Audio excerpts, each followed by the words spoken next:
I am keeping that risk low for a reason. I don't want my lenders to feel like they have to deal with draws or draw schedules or draw inspections or draw fees or any of that scenario, or feel the higher risk of putting money into an asset that they have no real control over because somebody else is in there fixing it up.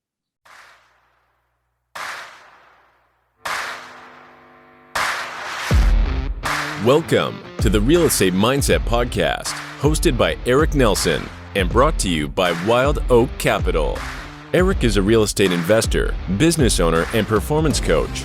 Throughout this series, Eric explores the mindset behind why certain investors are so successful and how we can learn from their achievements and failures. Eric asks the tough questions around the habits, discipline, mindset, and more required to achieve the most ambitious goals. Thank you for being here and enjoy the show.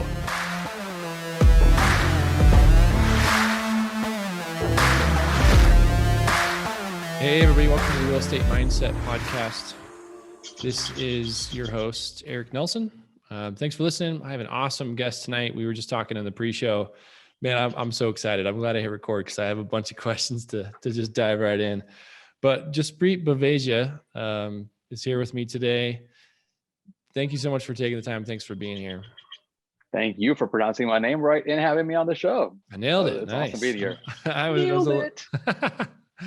So let's, what I do is start with, your background, where you're from, what you've been up to, what led you kind of to real estate. Just give us sort of the summary.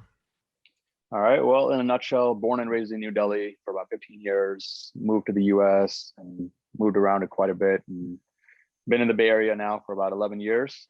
I was in IT. I was in a full-time job at a healthcare company doing healthcare regulatory compliance consulting. What a mouthful and horrible job. But in 2017, one of my friends at that job or previous jobs reached out and said, you should get into real estate investing. You've got your own family house in the Bay Area, put it on rent, go somewhere else and, get the whole real estate thing going. So I took his advice, bought a duplex in the Indianapolis market, grew that to 4 duplexes within 6 months, and saw the power and said, all right, well, you know what? I have had this one rental in the Bay Area. Let's just sell it. So in 2018, I sold the primary home residence I was in, the investment property in the Bay Area, and took out all that cash. And I was like, wow, this is amazing. I got to do something with all this money. And somebody that I was networking with in the Indy market reached out and said, hey, would you be willing to do a private loan for me against this house that I want to buy? And then I'm going to wholesale it on the retail market, or even wholesale it pretty quickly, and I'll get you your money back in 3 months or less. And I said, wow, that's amazing. All right, let's take a look at it. 2 weeks of due diligence and finding, what I need to get done to be able to do a loan, how am I safe and all that. Did the loan, and it wasn't small. It was $250,000. And so when I'm looking at properties in Indy being $30,000, $40,000, $60,000, here I am lending $250,000. It was just mind-boggling to me. Like, where did this guy find this asset in the Indy market for $300,000? But yeah, it was worth 300 plus. And lo and behold, within 3 months, he was able to find a buyer for about 80,000 more than what he paid for it. He paid me off my loan, and he made a good chunk of money and walked away. I said, wow, that was just amazing. Like, I could have made the same amount of return. I couldn't have even made this on a flip. And, it was around a sort of guaranteed income and all that stuff. So I said, all right, well, let's do it again. And so I did about 6 loans within 6 months after that. You can see the theme. Like, once I pick up the thing, I just go full steam ahead. And by that time, the duplexes have become a pain in the butt, and doing rehabs and managing tenants and Section 8 and damages and evictions and all that. Property managers being a pain. So I said, you know what? That's it. So 2018 I became fully liquid. I just sold everything I had, moved into a rental with the family. I had 2 kids, and that was it. Just sort of dive into private lending. And alongside, I got into syndications. With all that liquid cash, I had to do something. So I got into 6 different syndications across multiple different asset classes across the US. And that one friend reaching out and constantly bugging me to get into real estate just led from living my happy-go-lucky W-2 job with a beautiful house on a 10,000 square foot lot with a pool to sell everything and let's rent and just invest heavily and look for passive sources. Yeah, I mean, I dig it. And okay, there's so much in there. First, I want to start with the end, like leaving your house that has a pool, a nice thing like W-2. Kudos to you, because I think a lot of people are afraid to do that. They might dip their toe in real estate investing, but I think, if you start with the end in mind, you could probably see 10 years from now that renting, that change in lifestyle, man, you're going to be back there plus some. That's my opinion. So, if you're able to have the discipline to like delay the gratification a little bit, wow, that is like, there's a whole lot going on there. And so let me dive in a little bit of the syndication side before we get into private lending. Sure. So when you say in 6, I assume you mean a limited partner in Yep. those 6. Can you describe what that experience has been like? Was it 6 different partnerships? I mean, general partnerships. How did you find them? Like dive a little bit into those and what your experience been like. Yeah. So one of them, there are all 6 different general partners in 6 different asset classes in 4 different states, I think. And at least 2 of them were through CrowdStreet, a pretty big crowdfunding platform, accredited investors most of the time. And it was just easier to do due diligence on the syndicators, operators on that website, just because of the caliber that they bring to the table. And I felt comfortable enough doing a couple of deals there. One is in Colorado Springs for a property that's rented out to Northrop Grumman. So you've got, a national credit tenant, 100%, triple net lease or something. They actually had 2 assets and they've already sold off one of them. So that was a good return of investment. And the other one was a friend of a friend from work when I was still working. And they said, hey, this guy does a lot of syndication in the Bay Area. Do you want to invest? I said, all right, well, let's take a look. And it was a multifamily deal in the East Bay, close by to home. And then there was a multifamily in Texas. And then there is another friend reached out and said, hey, I've got this people who do marijuana distillate facility that they want to get set up in SoCal. All right, well, that sounds like a pretty good deal. And oh yeah, their perform as 100% return of investment every year, starting year 1. I was like, wow, that's insane. Even if they did 10% of that, Yeah. I would be okay. Let's just go with it. And so I just dipped my toe in that one. And then there's another one that was a warehouse in Toledo, Ohio, that they're going to convert to a self-storage facility. They've done that. They've gone live through COVID. So that's been a little bit rough, but it's all of these are totally different strategies. Some of them were walking in, like this warehouse space that I helped, invested in Colorado, which was 7 different buildings and then 4 different floors for each individual operator. So they've got like so many different marijuana operators that are renting out spaces in this warehouse buildings. And they walked in with a 14% cash on cash. And so that's a different mindset than, all right, we're going to convert this warehouse into a self-storage facilities for those 2.5 years, sit tight, you're going to get nothing. And then eventually when we start renting these out, we're going to start, retaining some of that capital, building up reserves. And then eventually maybe 3 years or 4 years down the road, you're going to see these returns. And then eventually after that, we're going to go ahead and sell it. And you're going to see this amazing sort of payout at the end and get 20+% IRR. And so I think allowing yourself to expand your mind to allow for different types of strategies to exist at the same time in your portfolio gives you that peace of mind to say, you know what, I'm going to rely on this cash flowing asset here with no potential or low potential of appreciation to sort of keep me going. And I'm going to take this risk play money that I have and put that into syndications or operations or teams or companies or stocks or whatever you choose to be a little bit of that riskier side, to say, all right, well, I've got this reserve in hand. No matter what happens in my life, I'm going to go ahead and hold on to this and not touch it. God forbid something goes south. And for me, I've chosen that to be a 12-month reserve. So I have a 12-month holding capital, which I cannot touch. Horrible way to, invest money is to not touch it. Just let it sit in a checking account. But that's just what I've chosen to do. Is I'm a very risk adverse kind of person. And I just chose, well, that's the most liquid, easily accessible, not going anywhere kind of place. I'm just going to leave it there and not touch it. And after that, everything that I have, I can then choose how I want to invest it. So that's kind of the way I've chosen my investments and evaluated things and then chosen what I put money into. Yeah. Again, I mean, like every time I ask a question, I come up with 10 more. So that's, first of all, it's cool that you spread out, right? So I think this is one thing that I love about passive investing is, I talk about multifamily because that's what I love and that's what I believe in and do. But there's a lot of avenues out there. And like you said, there's a lot of, opportunities to be a passive investor in a syndication and all kinds of deals. So it's cool that you got the tip. So the other thing that I want to touch on is, I'm usually that person that's bugging people like, hey, think about real estate with this cash you've got, or you've got a pretty sweet situation going on. Yeah. So like, I'm that annoying guy. And I hope that there's one friend out there who goes to the level you did, is like, let's do it. Because I had a friend before that did it to me. Someone was like, hey, check this out. And then, I got super excited about it and way involved. And I'm just, I'm going to continue to go because I love it. So kudos to you for doing that. I mean, that's, again, it's like taking the advice of someone and running with it. So then you mentioned the pre-show, you're a GP in some deals. Can you, or you, is that current or is that like in progress? Yeah. So I am a GP in one deal that's already in progress, and that's in Virginia. And it started off as a loan. They said, hey, we need some funds to be able to secure the deal or get it closed or pass the line. And it's going to be a short-term loan. And we would love to get this money. And I said, dude, I only do loans in the office market. That's it. That's all I know. That's all I want to do.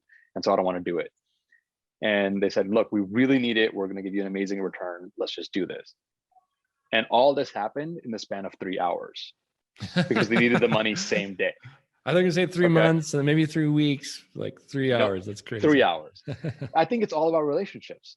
This is the 100%. one thing that I talk about in private lending all the time, is that private loans are from individuals to other individuals.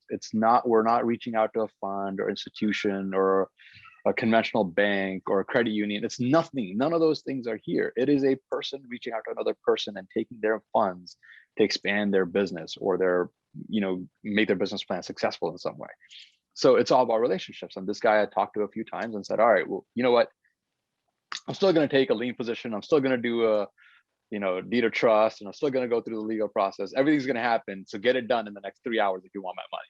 And so they got it done. I evaluated the deal in the time frame and then put the money in. And then as we were doing, the deal was going forward and they were going to pay me, I said, look, how about I get a GP stake in your deal, and you just pay me the interest that you owe me, and I leave the remaining of the funds in the deal as a GP.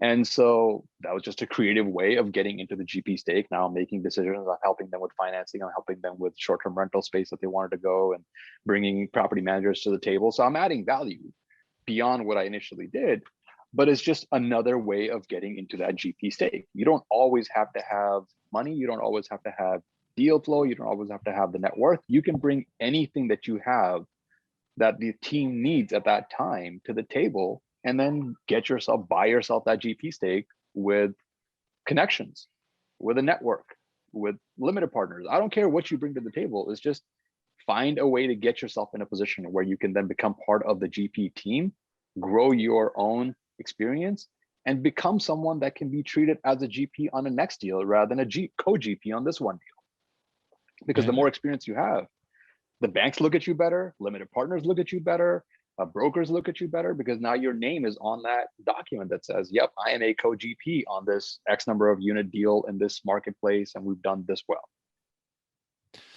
That's so good. I mean, the last 3 minutes of what you just said, if you're listening to this podcast, rewind and listen to it again. So good. So first of all, you said you don't have to have money, which, that's like the golden ticket in real estate. Is people think, well, I have to work my W-2, save up, and we're lying if we say that it doesn't hurt. Like, I mean, it helps to have funds, right? It helps to have, but there are situations, lots of situations, even in like buying your first rental. I tell people all the time, team up with somebody, team up with someone with cash. You bring, and Brandon Turner says this all the time on his podcast. I'm kind of stealing it from him. You bring the hustle and the knowledge, they can bring the money, and that's kind of true on any scale. It's like, get educated, number one, and then find your thing, like you said, it's find a way where you can provide true value, not like quote unquote provide value, because you hear that a lot too. But if you're actually going to be a teammate and provide some serious value. That's awesome. So love everything you just said. That's so cool. And the other thing you said was like creative. So my wife and I got into real estate through absolute creativity. It was owner finance deals. It was low down payment. And then the most important thing you said was relationships. Like this is such a relationship business. It's all that. And even in lending, which, to me seems like, I think people find it to be kind of cold. It's like you're quote unquote a bank, you're lending them some money, you want some interest, and in a certain period of time, you want your money back. But that's not probably the case at all. So I think this is a good transition. Can you dive into some private lending? Explain what that looks like a little bit, on a private side, and then what type of deals you typically do. Sure. So I think a relationship is key. And I've helped fund someone's first deal that they've never done a deal in their life, 20-something-year-old, just about to get married, just bought their own primary residence, and now they wanted to do a flip. And that too in an A-class neighborhood, close to their home. And I said, wow, you have a W-2, so that's good, but you have no experience, right? So now I have to rely on your team and the asset itself to determine if I'm going to do the deal. I'm not looking at your W-2 income. I'm not looking at your debt to income ratios. I'm not looking at your tax returns. For me, the deal, the relationship, and the team matters. That's it. So, and then his relationship was somebody that I'd done business with in the past, brought him forward and said, I will be guiding him through the process. He's a family member, about to be a family member, and I'm going to make sure that he leverages my team to do the flip. And I'm going to be the broker that's going to list the flip. I'm going to give them a break on the listing price, the commissions. And so we're stacking the deck in their favor across the board. Let's do this. And so I said, all right, sounds good. Let's just do it. And I'll evaluate the deal, look at the deal, look at the numbers, everything made sense, photos, videos, went with it. And in the same token, I've helped fund someone's 3,482nd deal. And I can tell you that was probably a low number. They've probably done more deals than that. And, it's getting beyond just saying, well, what's your credit score? What's your debt to income? What's your W-2? What's your tax return? Looking at all those things that a conventional bank looks at, because to them, you're just a number. When it comes to the relationship, you look at the business plan. How is this person thinking? Who do they have on their team? Because if I know the GCs that you're about to use, or the broker that you're about to use, or the one that you are using to buy it, and I know that their valuations are accurate, or the property management company that you're bringing to the table for a rental, it just helps me feel that much more comfortable. And believe it or not, the number one factor that I look at when I'm doing a loan is the warm and fuzzies. And that's the one thing that no other bank will ever look at, because that's crap to them. It means nothing. Right? Yeah, no. And you put yourself in the shoes of the borrower too. I think it's a two-way street. So he's like, I want to like the person who I'm borrowing money from, and I want them on my team, and they will work, I would assume, I'm kind of speculating here. They're going to work harder to make that deal done, to get it done for many reasons, but maybe the most important would be the relationship. It's like, if I botch this deal, Jaspreet's down the road and I got to go out and find someone else. Exactly. And, I've helped broker or facilitate a lot of loans now, where if I don't have the money, I'll bring someone else to the table who has the money and put their money to work. But before I get into that, I am primarily lending in the Indianapolis market. I just love the teams there. I have GCs, I've got property managers, brokers, handymen, electricians, plumbers, HVAC guys, rehab guys, short-term rental managers, you name it. I've got that whole team, legal teams, everything set up to the point where, God forbid, if a deal went south, I could take possession quickly to the legal team and have my GCs in there and get it done and list it through a broker or convert it to a rental through the property management company very quickly. And to that effect, so far, 200 plus deals completed in the last 3 years, either with my own money or somebody else's money. And not one has gone down to late payments, foreclosures, defaults, missed payments, or anything of that nature.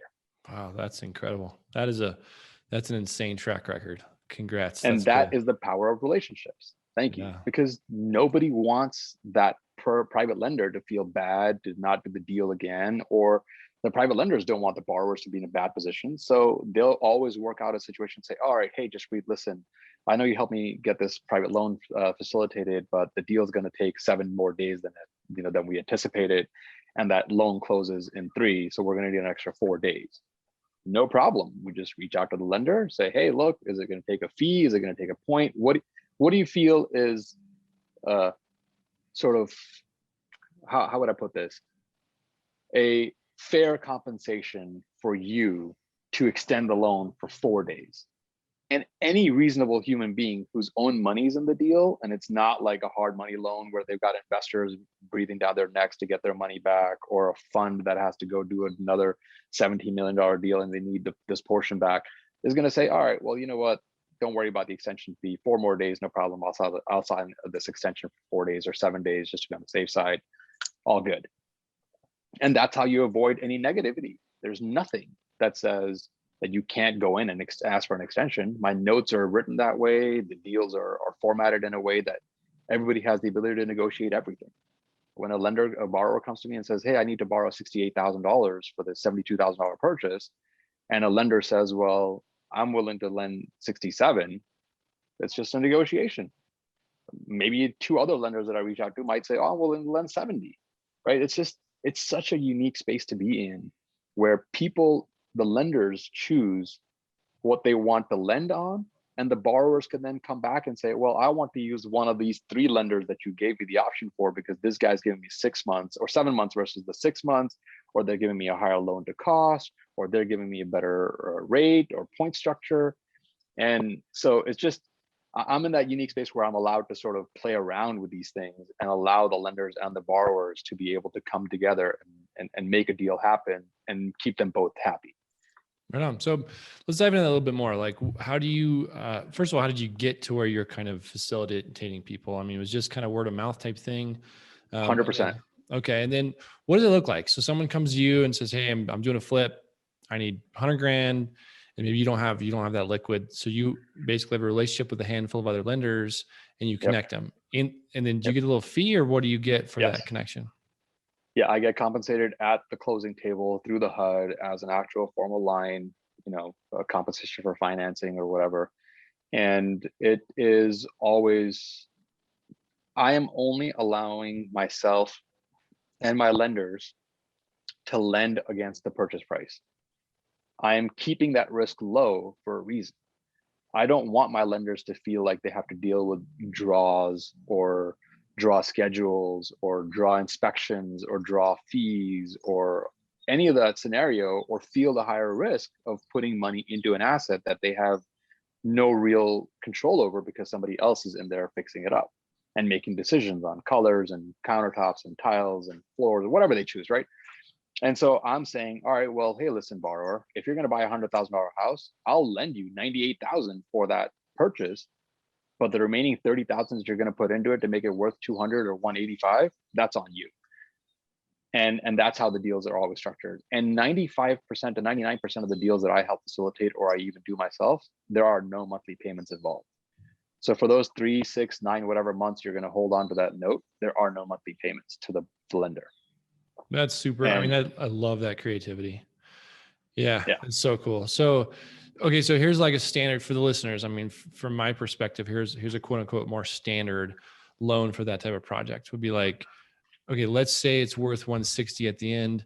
A bank might say, I'll loan 80% loan to cost, which means, that value at the end. And then before that time, I will loan you up to 80% of your purchase price. Let's say you're buying it for 100. They'll give you 80 grand up front. And then just like Jaspreet's saying, they want to go there, inspect it, and then they'll give you a draw. And so you've got these weekly inspections, weekly draws that, you're right. I mean, let's just use a little expletive here, pain in the ass for everybody. It's like, I don't want to, so I love your structure. And then my first question was, okay, loaning, 100% loan to value, which is the purchase price, current value. It's a little risky for the lender. And if you're a borrower's perspective, you say, well, I don't want to pay interest on that value because I haven't brought it up yet. Mm-hmm. But, because that time along the way, if you have payments along the way, the holding costs can kill you. So if you have no payments, you say, okay, we're going to defer the interest to the closing. Man, this is a really powerful loan. And if you're out there listening, I mean, this is really cool. If you're in the Indianapolis market, I'll say, is that where you loan? I assume. Yeah, that's it. I just like to limit myself, again, reducing risk. Like I said in the very beginning, I'm a very risk adverse kind of guy, and whatever I can use to limit my risk, or anybody that I bring to the table's risk, that's it. That's what I'm going to do. So I've stuck pretty hard to that indie market, and that's it. I dig it. So did I miss anything there? I mean, was that pretty accurate? That's kind of how I've Yeah, seen these type of loans. exactly. It's always about 75% loan to cost or 80% loan to cost, and up to 70 or 80, 90% of the purchase price, and then 100% of the rehab. And so I think those are good for higher dollar amounts, because then individual private investors may not have that kind of money or may not feel comfortable with that kind of loan. And so then you say, well, you know what, I don't have the 48,000 or the 60,000 that it's going to take to do this rehab. So I need to go over to a fund now that does these 90% loan to cost. And so I can put a hefty down payment. Because you're going to pay in points, fees, underwriting fees, loan doc prep fees, signing fees, paperwork fees, administrative fees, whatever else they have, a plethora of fees to get that loan approved. And then you're going to deal with the hassle of weekly, biweekly inspections, loan draws, and you're going to put the money up front anyways to then get it back from them as part of that draw. So, I think every one of these loan products has a place and time. And every one of them is successful for a reason, because people need this money to do the deal, and they will figure out for themselves what's worth it and what's not. And I'll tell you, I've told investors that have come to me, the borrowers, and told them, I'm sorry, I just don't feel like this is a good deal for you, because I don't think you've accounted for this holding cost, that thing going south, the sewer line backup, or the roof leak that you saw in the report. I don't see you being addressed in the statement of work.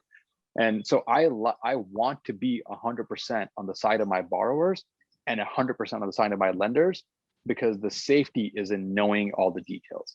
So I like to be as thorough as possible and either walk the borrowers back away from the deal to say, look, I don't feel like there's enough buffer in this deal for you to make any money. And yeah, my lender is going to walk away with the property, God forbid, if something goes south, and they're going to come after you or your LLC or you personally to recover their money. So they're going to make the money back. I'm not worried about them. Here, I feel like you may not get you may end up with a short end of the stick or nothing at all. And you don't want that. So I've helped borrowers back away from deals, and they've still come back with other deals. And they just thank me in the future and saying, well, thank God you stopped me from that deal, because I saw somebody else buy it. And 6 months later, I saw them selling for way less than I thought it was going to be worth. So it's, if you keep yourself honest, if you keep yourself as a value add beyond just, I'm going to bring you the money to the table, right? And you keep yourself as someone who is that sort of unbiased individual, even though you're going to make money if you do the deal. If you bring that integrity to the table, that's how the organic growth has happened. I haven't made a single ad. I haven't done any sort of, widespread network like, hey, come to me for money. I just don't want to, because I enjoy the life I have.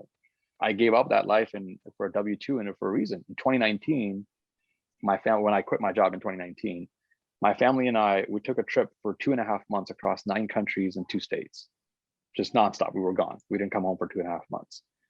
Right. And through those 2.5 months, I had a flip going on in Texas. I had a flip going on in Indianapolis. I had 3 loans that were out, and I gave 2 loans. But all of that combined took me about 16 hours, I think, over those 2.5 months to manage. Yeah, it's powerful. Because that's just right. Like that's what I chose to do. I was sitting in Italy, or I was sitting in Switzerland, or I was sitting in France, or on a boat in Portugal, or hanging out in Barcelona. I could do anything from anywhere, because that's just the life I chose to do. And that's why I don't grow so big that I have to then hire a team of 4 underwriters and 2 loan doc processors. I just don't want that. Or at least I didn't at the time. Now, if I'm looking at the fund level and growing that scale, it's going to be with people that I can trust and rely on to continue to then say, all right, well, let's expand a little bit with a process in mind. So, it's that integrity that you bring to the table that sort of adds the value add, and people always come back and say, all right, well, let's just do another one. Yeah, man, again, like, couldn't agree with you more. There's a lot there, but I'm glad you came back to the integrity piece, because that's something I say probably every other week on this show is that's it, man. Like the integrity and the reason why you do it. I mean, it sounds like for you, it's for your family, your lifestyle, starting with the why, but just having integrity. And it's really cool that, because I was actually going to ask the question, like, how do you evaluate the deal? How do you make sure you like it? And then how many do you walk away from? And so the other thing I say sometimes is like, sometimes the best deals are the ones you don't do. So it's really cool. You can help a investor walk away, because people do get pretty emotionally involved, especially like a flip or something. And if you can just say, hey man, I'm looking out for your best interest. This is not a good deal. That might be the best thing they could hear. So that's amazing.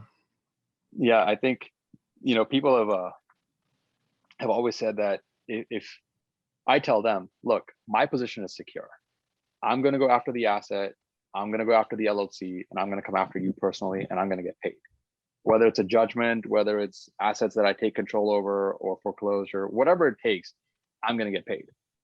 I have no interest in going down that path because that's not what I want to do.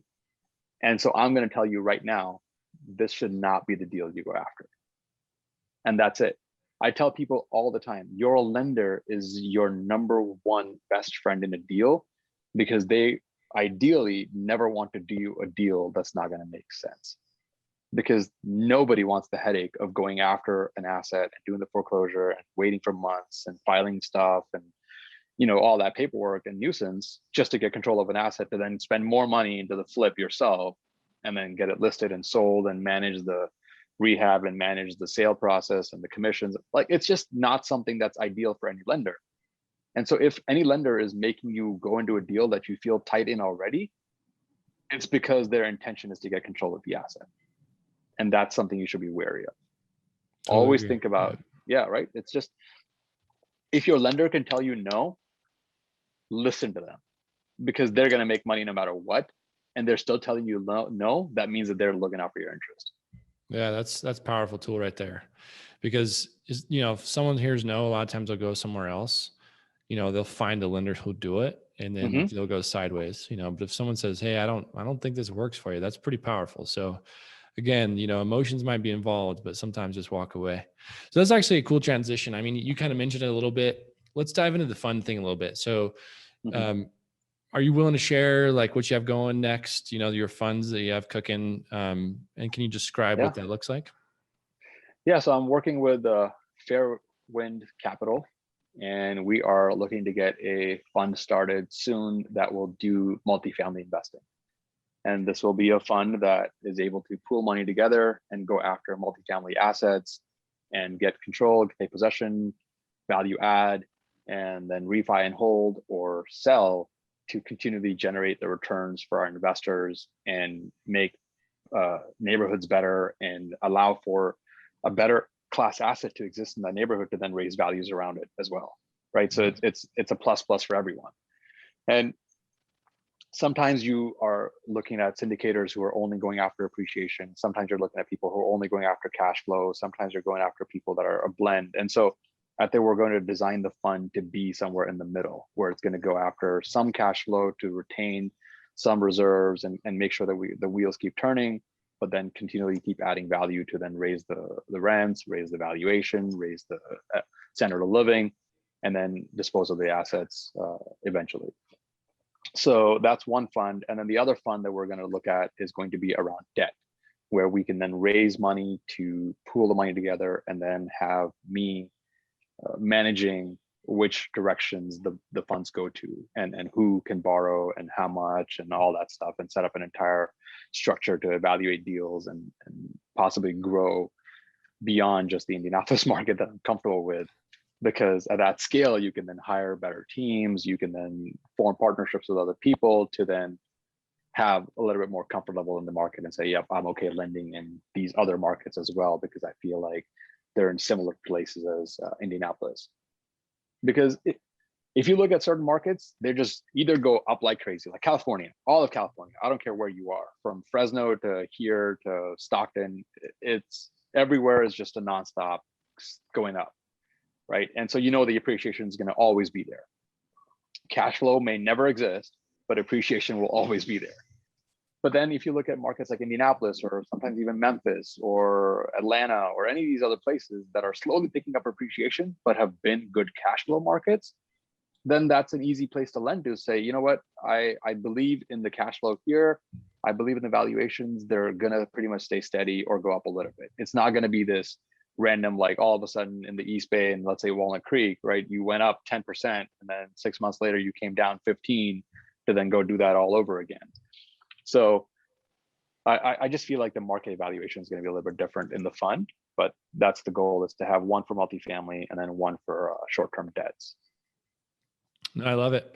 So let's walk through that a little bit. I mean, what is, because what you hear about funds, at least, being the devil's advocate, is you've got this pile of money and you always have to be using it. Otherwise it's costing you money. Right. So that I think some people have that fear. And maybe that's illegitimate fear. I mean, I think sometimes it's like, yeah, that's true. But if we're always looking and we like kind of see this disposition happening, have another one ready to roll. But the question I have is help us understand, listeners understand what's the difference between, a fund and a syndication. So like, can you purchase the entire property, or would you want to basically, instead of having limited partners, the fund is basically the limited partnership group. And then the fund manager, you and a group might be kind of the quote unquote, the GPs, if that makes sense. Exactly it. So we would form a limited partnership, and that will be the fund, which would then take the LP position of that syndication. And then the GPs of the fund will be the GP of that deal and direct the rehab, the refi, the resale, all that stuff will be in control of the GPs, and the limited partners that have invested into the fund will retain that limited partnership in that particular deal. And we're not limited to one deal. So syndications are deal specific, so you can evaluate. The limited partners can evaluate the market, the syndicator, the deal, the asset, the overall business plan of each individual deal and say yes or no. Whereas the fund model, they trust the syndicators, the actual operators, the fund managers, and their thesis as to what they're producing and saying, okay, well, the fund has a buy box. This is what the fund is allowed to buy. This is what they're allowed to do with it. This is how they're allowed to dispose of it.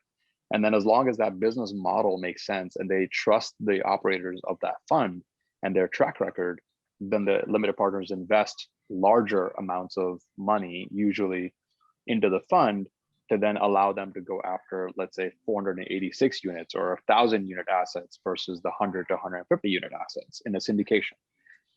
And it just allows the syndicators a little bit more room to be able to deploy the funds as needed. If they're in the middle of a due diligence where they had not soft down payment, like soft EMD, and another one comes across that's way better, they can then just direct the funds towards that first versus having to only go after that one asset and having all the funds tied to each individual one. So there's pluses and minuses as a limited partner and as a general partner to doing both. You want to have a syndication experience before you go into the fund model, because you now know that what it takes to deal with limited partners, how to communicate with them, what kind of information you're disseminating every week, month, quarter, whatever you choose to be, and set up your business process and build that integrity and build that track record, and then take it over and scale it through the fund model, which allows you to get a lot more money to the table and choose which way you go versus being limited to each individual deal and constantly being in that, let's raise money for this one, let's raise money for that one, and doing all that stuff. So they both have their place. Yeah, that's awesome. Actually headed to a conference this weekend, and one of the topics is going to be basically, is this like a fund versus like, raising per deal type thing. So within that fund, have you thought about like investing in other GPs, or do you actually want to be kind of the main GP, or a little bit of both? I think it's going to be a little bit of both. It will be primarily being the GPs, but we're leaving room in the fund documents to say X percentage of the fund raise is allowed to be invested as a limited partner or a co-GP in other people's deals, to then allow yourself more room to be able to invest the money and keep that money at work. Like you said, you don't want to have stagnant money in a fund, because now you're just paying for something that you're not using. Right. That's awesome. No, I mean, I dig that model. I think it's again, I mean, I'm just super impressed by you. I'm loving this conversation, and I think we could go on. I mean, I personally could just go on forever. So maybe we just like schedule a Zoom call another Yeah, no day. problem. But I I appreciate it. do have to transition though. I mean, so the second part of my show is around mindset. So I'm just going to fire some questions at you, and see where they land. Of course, again, there's no right response. So first Sure. question is, do you have a morning routine? No, besides me waking up and handling my family. So my both kids, getting them brushed, getting them dressed, and getting them, either situated for the day or making coffee for my wife with the steamer and the milk and all that, going all out, and getting that done. Nothing. I just, I'm in this phase where I'm allowed to sort of choose how I want to do it. And I'm just choosing to go with the flow. We wake up at 7 sometimes, or 8:15 sometimes, or 9 sometimes, and it's summer break, so who cares? But I've sort of chosen to be in that flux mindset and allowing the family to be what it needs to be. Because I didn't tell you this, we're living in a 400 square foot studio right now that's attached to the home I just bought, while the home has no walls, no floors, no plumbing, and no electrical, and no HVAC. So there's even exterior walls missing from the home right now. So, to allow for that, for a family of 4 to live in 400 square feet, we're just sort of going with whatever schedule makes sense and allowing the family to be what it needs to be and the dynamic to change on a daily basis. And so there is no routine besides, let's just make sure the kids are awake and brushed and all that and ready for the day. And then my responsibility is always the morning and the evening routine. So I make sure they get up and I make sure they go to bed and everything that entails. And I love that. So that's my routine for the morning and night. And that's pretty much it. I love it. No, I mean, I always say it's like whatever works for you in whatever stage of life. And plus, I mean, it seems like you've done this transition out of the W-2 and you're like kind of being more available and home. And that's like my personal goal really, is to like have some more time, so love it. Cool. Next question is, what books are you reading, or what books can you recommend? Oh man. I think Rich Dad Poor Dad was one that definitely changed my mindset around understanding what assets and liabilities truly are. And that's what allowed me I left my 3,000 square foot home in the hills with an amazing backyard and a beautiful home to then choose to sell it while I was living in it, right? I told you in 2018, I said, I'm going to sell my investments, but I ended up selling the primary residence too, because that's around the time I was reading that book. And I said, well, why do I have this $5,000 a month payment towards a house, which I use 1/4 of, or maybe a half of? And why not just we go somewhere where we can downgrade a little bit, pay a little bit less, and save that money and invest it, or choose to then put it into travel. I don't care if I'm spending the same amount of money, but instead I'm going to keep some of that for the rent, and then the rest of it is going to go towards travel. And that's what we ended up doing, right? So it's just, I think Rich Dad Poor Dad just really helps you align your mind and wrap your brain around this amazing house that you're buying is not really an asset unless you can treat it as such and keep that emotional involvement out. And that's what we did here, is buy this fixer upper that we moved into. We luckily paid way under asking, which never happens in the Bay Area, and are putting a lot of money into it to make it what we want. And then we're going to rent out the studio to, short-term rental and make back more than half of what our monthly payment is. And so it would just keep emotions out of investments. If you're going to buy liabilities like amazing, beautiful cars or amazing, beautiful homes, don't tell your brain that you're buying an asset. Just know that you're walking into a liability and decide to do so anyways, as long as you have assets that are on the side that are helping you pay for it. Oh man, such good stuff there. I mean, we started with a book and we landed on some amazing advice. So yeah, I mean, my wife and I kind of live the same thing. I think to each their own. So, I think some people out there, they dig the fast car and the big mansion. And if that's your thing, great. Again, we love travel. I mean, it sounds like you and I have a lot in common. We currently house hack as well. So we got 2 rentals behind our house. And we kind of, there are times when it's like, we wish we had a little bit bigger yard or more privacy or whatever it is. But we value travel and being able to invest because we're kind of focused on the future. Again, to each their own, but I totally agree. And I can even remember where I was when I listened to Rich Dad Poor Dad, because I think it has such a major effect on so many people. If you're listening to this and you haven't read that, go pick up that book. Yeah. Now, audiobook off of, don't have to go anywhere. Just go to your local library and get it on Libby or Overdrive or any of these softwares, which allow you to get the book for free and listen as many times as you need to without having to buy it if you don't want to invest that money.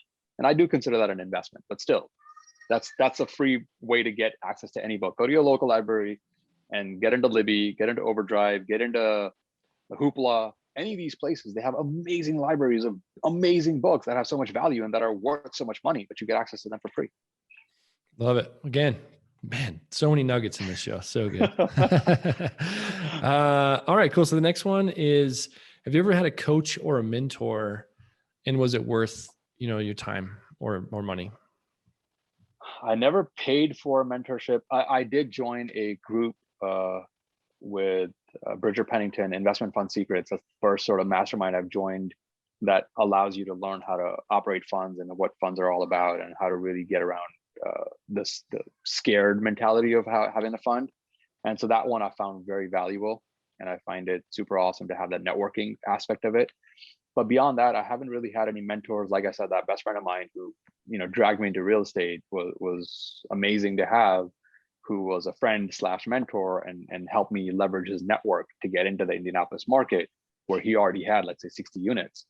But beyond that, I haven't really gotten any coaching, but I definitely do feel like I'm about to, so that I can get to the next level. And I feel like there's definitely value in the right coach, because if you just follow the fads and the trends and you buy into a program, but then either A, you don't pay attention and use it to the fullest, or B, they grow too big to be able to give you the attention and the support that you need to get to where you need to be to actually be successful.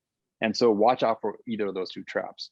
Decide in your mind when you invest that money that this is not just an expense. I'm going to actually dedicate time to learn what they're teaching and go to the events or follow what follow what they preach, or I'm just going to hold off until I know I'm ready mentally to be able to absorb that knowledge and make use of it. Yeah, fully agree. I mean, I think, so I have a coach, and the reason I asked that question is because I believe in it a lot, but he's a friend first, if I'm being honest. I mean, he's my right place, right time style coach, like you described.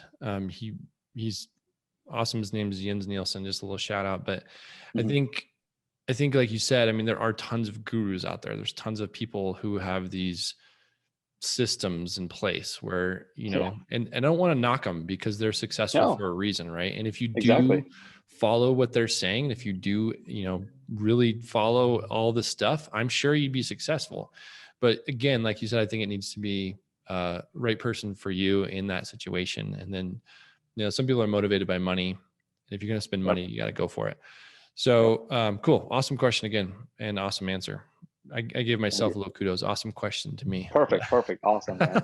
The next one is what's something you've done in the past that you wouldn't repeat that we can learn from?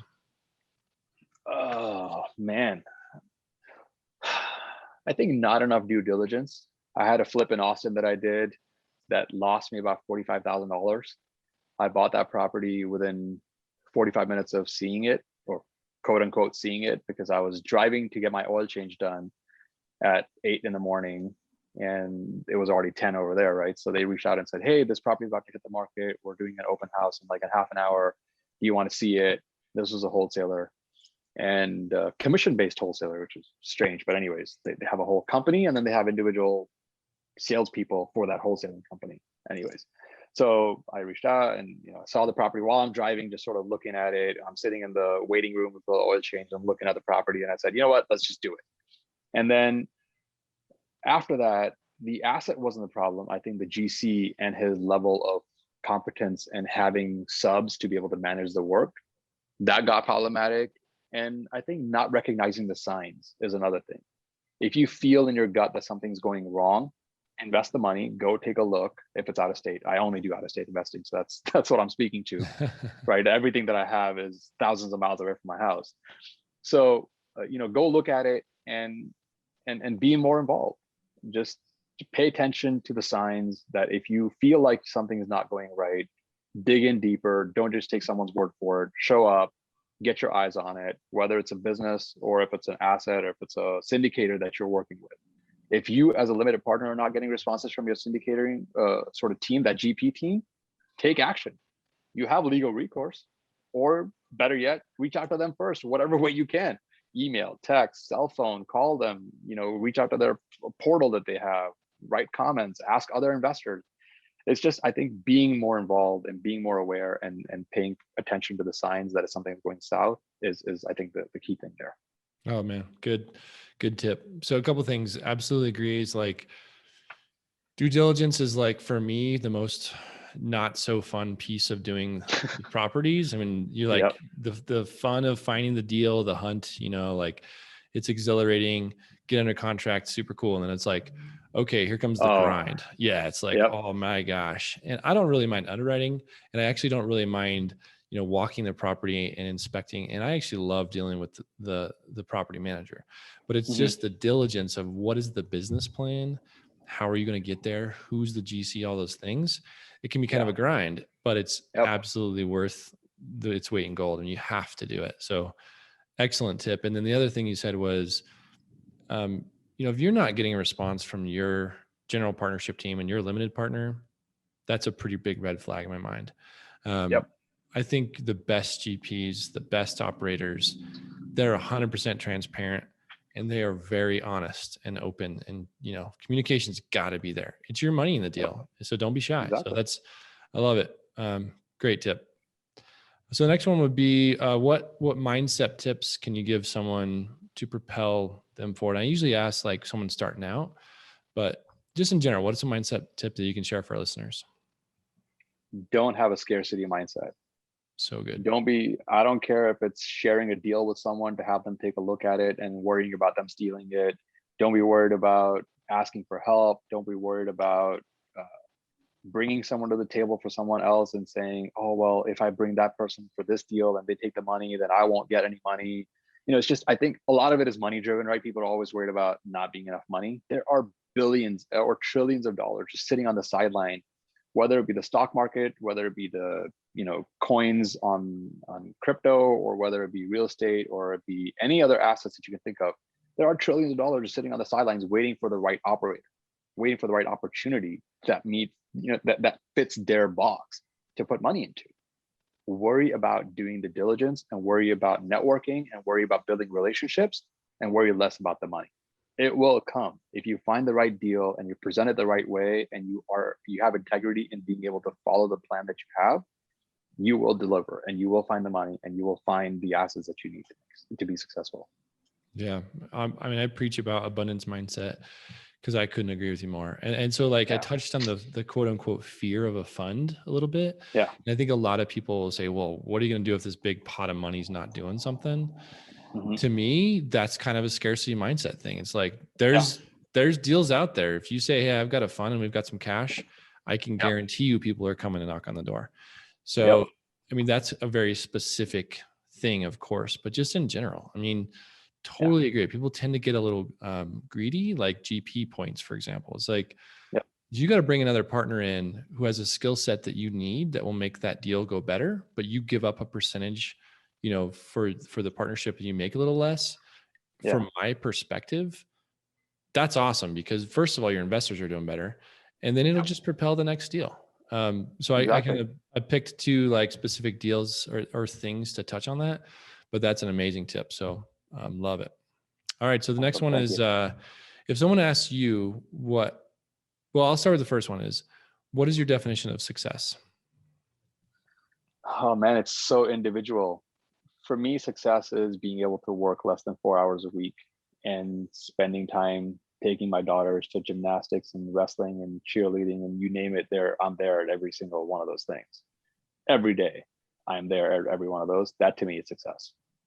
And just making your own choices, being able to live out your dream, no matter what that may look like, is success to me.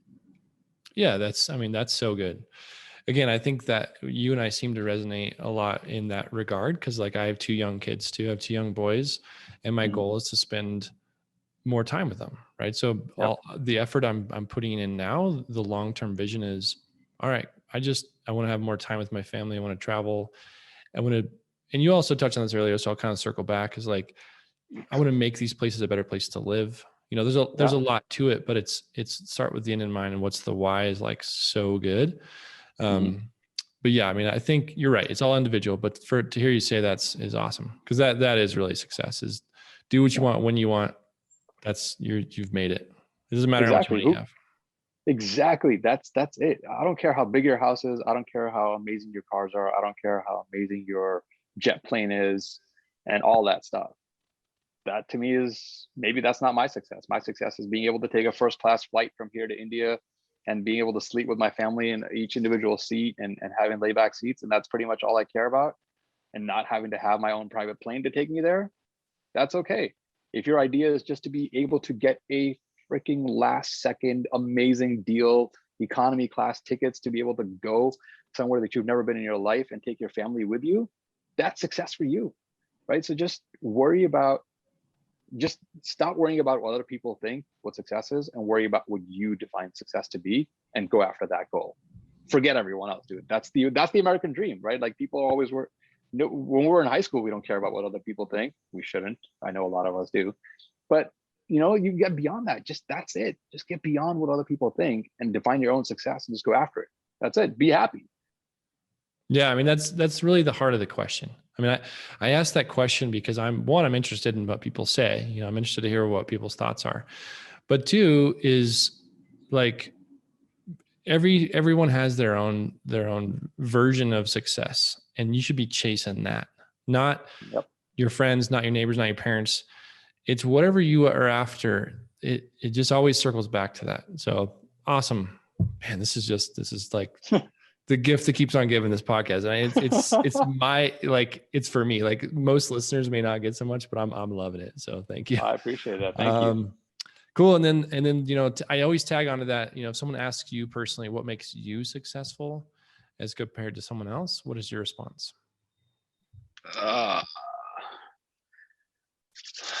It's hard. I think not chasing the money might be the key there.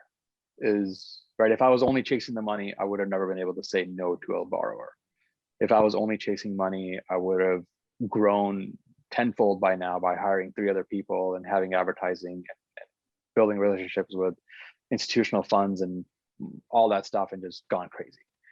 Or, bought everything that I could have possibly bought. It's just, I think, choosing to not do something for the sake of doing something is I think key to success, because that allows you to be selective and allows you to choose the right things for you. And then even if they go south, that, okay, I waited this long to choose this one thing. I'll drudge through it to make sure it's successful, and I'll do what it takes, and then get that amazing feeling at the end to say, yep, I chose this for a reason. And look, it took longer. It was worse. I had to put my money in it or whatever it took, but I got it done, and now it's successful. And then you walk away from that and you go do it all over again. So I think just being mindful of what you choose to do, what assets you go after, what lifestyle you want to have, and what direction you want your life to go into is, I think, what helps you define your own success as well. Yeah, super good.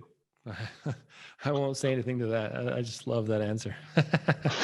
So again, I think, for me, I could talk to you for a very long time. I hope we can set up another call.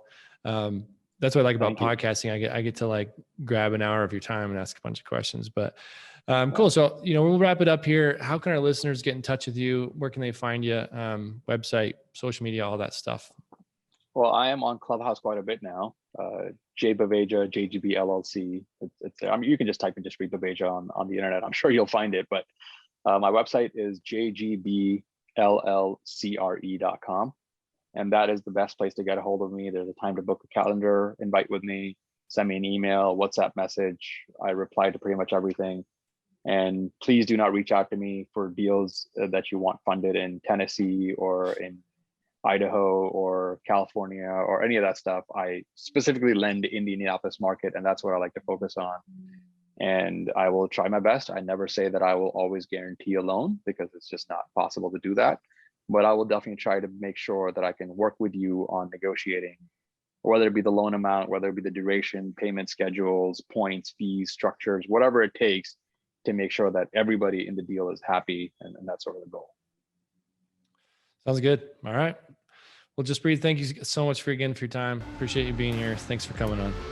Oh man, that was an amazing conversation. Thank you for having me. I loved it. Thank you for listening to this episode of the Real Estate Mindset Podcast. If you've enjoyed the content today, please follow this show wherever you listen to podcasts. And don't forget to head over to wildoakcapital.com for more information or to connect with Eric directly. Please take a moment to leave a review or tell a friend about what you've listened to today. We hope you'll tune in again soon.